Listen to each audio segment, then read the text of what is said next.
Hello everyone! Welcome back to my channel. For today's video po, gagawa po tayo ngayon ng choco caramel cake. So, kakailanganin po natin ng ating mga ingredients. Kailangan po natin ng ating cocoa, 75 grams of cocoa powder, 160 ml of boiling water, 250 grams of buttermilk,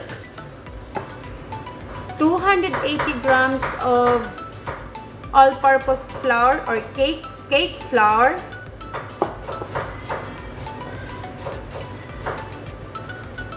1.5 teaspoon of baking soda, 1/2 teaspoon of salt,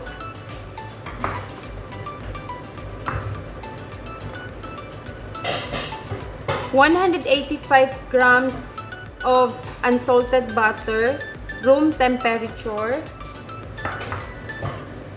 250 grams of granulated sugar, 105 grams of brown sugar, 3 whole eggs, and 2 teaspoons of vanilla. So, this time, mag-mix na po tayo ng ating mga ingredients. So, first po, i-mix natin yung ating cocoa powder together with the hot boiling water.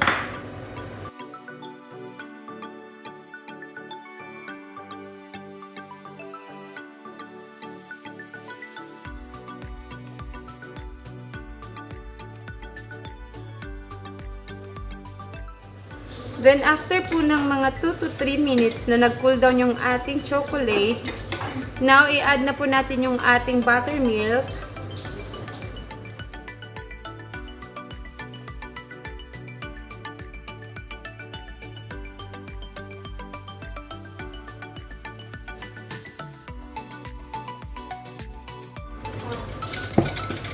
Then, set aside po muna natin again. In another bowl po, magsisift po tayo ng ating mga dried ingredients.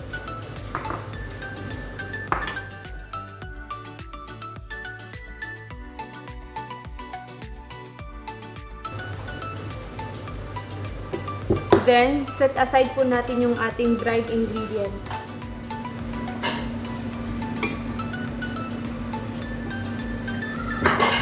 Beat muna natin in the low speed. Add natin yung ating sugars.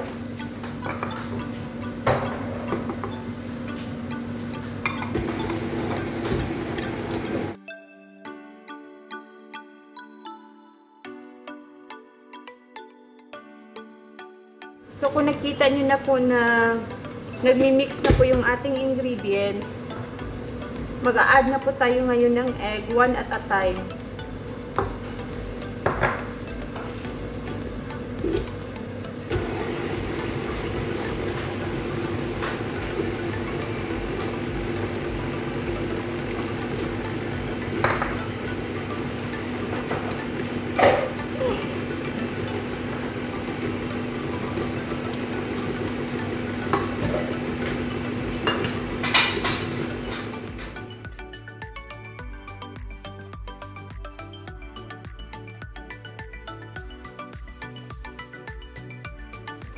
Tapos, mag-a-add na po tayo ngayon ng ating vanilla. I-mix po natin into 2 to 3 minutes until mag-blend po lahat ng ating ingredients.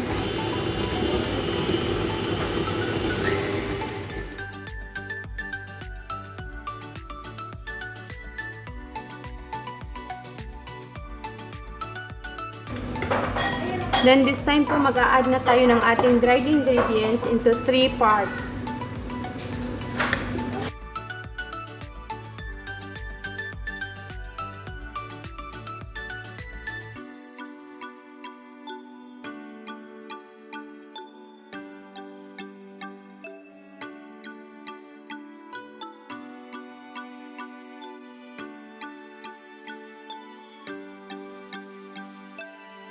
Then, i-add na po natin yung ating buttermilk chocolate mixture into 2 parts.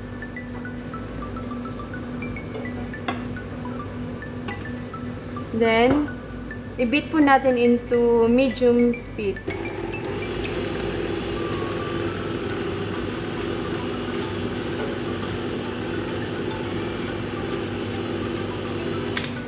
Tapos yung ating last mixture.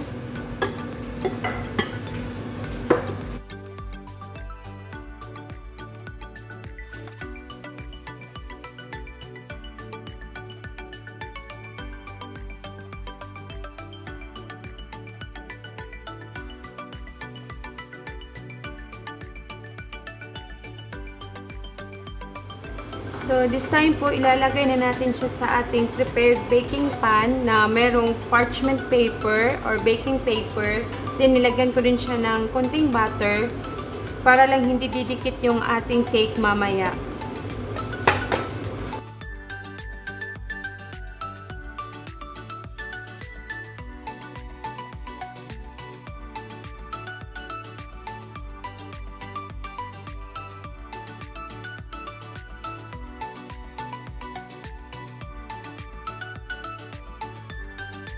Then, i-bake na po natin siya into preheated oven, 180 degrees Celsius. Bake po natin siya ng mga 30 to 45 minutes.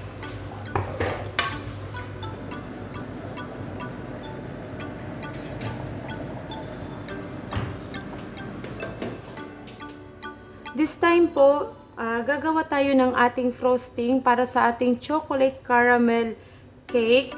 So, kailangan po natin ng 2 tablespoons of butter, unsalted butter, room temperature, 1/2 cup of milk, 1/4 cup of cocoa powder, 1/2 cup of chocolate chips, or pwede din po tayo gagamit ng chocolate bars, depende po sa inyo. Then, 2 cups of icing sugar or confectioner sugar. Then yung ating caramel on the top. So start na po natin gawin yung ating chocolate frosting.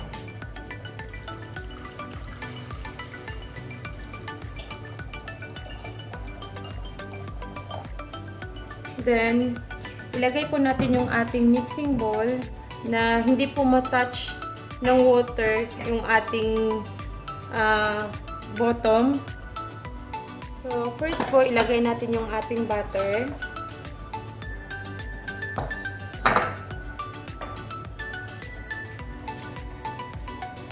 Then, yung ating chocolate chips. So, optional po ito siya. Pwede po natin siya lagyan or gamitin natin yung ating chocolate bars.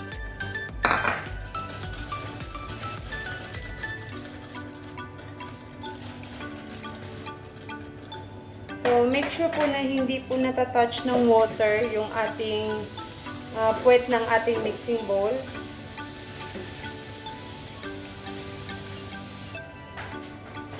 So, dapat medium heat lang po siya. Then, after nito, lagay na po natin yung ating cocoa powder. Tapos, yung ating milk.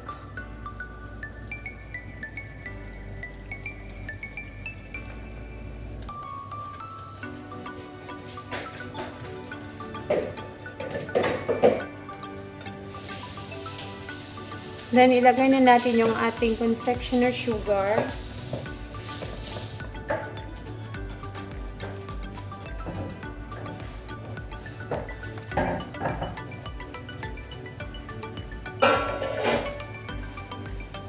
Mamaya, i-frost po natin para sa ating chocolate caramel moist cake.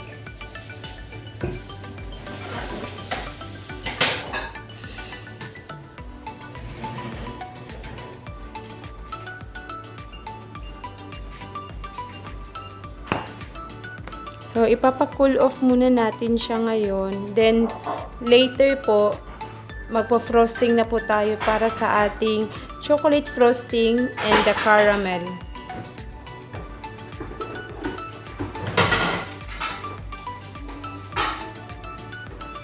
So, ipiprepare ko na ngayon ang ating caramel at ang ating chocolate.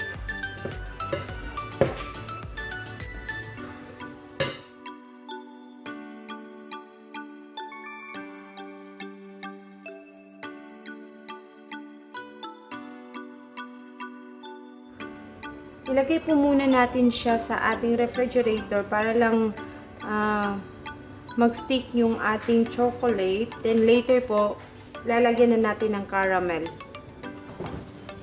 After 1 hour, kukunin na natin yung ating chocolate with moist cake, chocolate moist cake. Kasi lalagyan na natin siya ng ating caramel.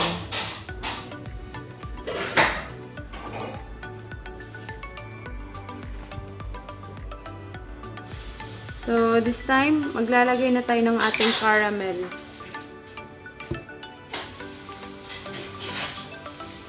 Sa mga gusto po malaman kung paano gawin yung ating caramel, nandyan po sa link below, sa description po, makikita nyo po dyan na may nakalagay na link kung paano gawin yung ating dulce de leche or caramel.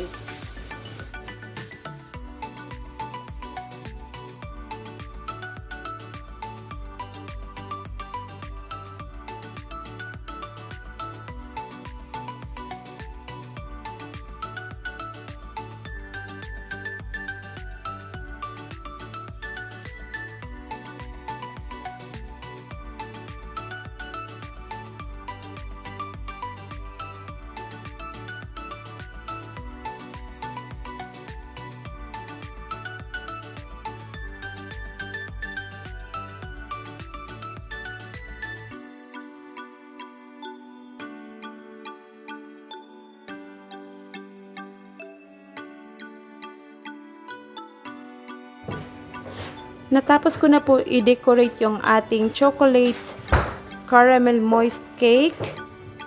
So, ayan na po siya.